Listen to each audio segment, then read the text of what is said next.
आम्ही जसे चांगले उमेदवार देण्याचा प्रयत्न केला, समोरच्यांनी काय उमेदवार दिले?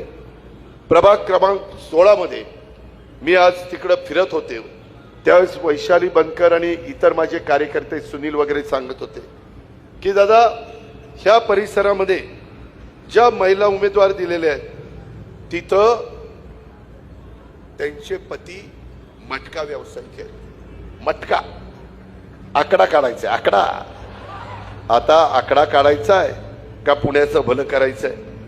अशा जर लोकांना, त्यांच्या प्रतिनिधित्व करणाऱ्यांना जर आपण विचार केला तर मग काय आपलं होणार आहे त्याचा विचार आपणच करा.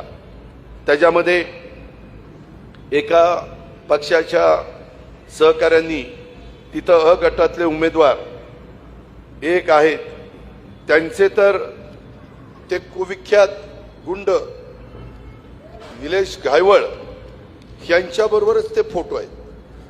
त्याच्या संदर्भामध्ये ओवाळताना आणि बाकीच्या सगळ्या गोष्टी करताना अशा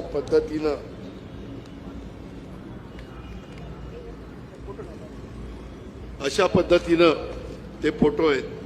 हे पण मी तुम्हाला, ते फोटो कुठे गेला?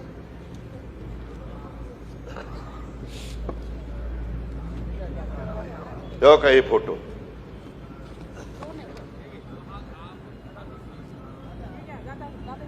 हा सूर्य, हा जय तवे, ही पद्धत. आणि पट्ट्या तर याला कुणी मदत केली तुम्हाला माहिती आहे. आणि बाबा परदेशात पडून गेलाय आणि का हसतमुख दाखवतोय, स्वतःही टोपी घातली आणि दुसऱ्यालाही टोप्या घातल्यात आणि या आमच्या भगिनी त्यांना ओवाळतायत हे कुविख्यात गुंडाच्या बरोबर. असं जर पुण्याचं झालं तर काय पुण्याचं होणार आहे त्याचा विचार तुम्हीच त्या ठिकाणी करा. मित्रांनो,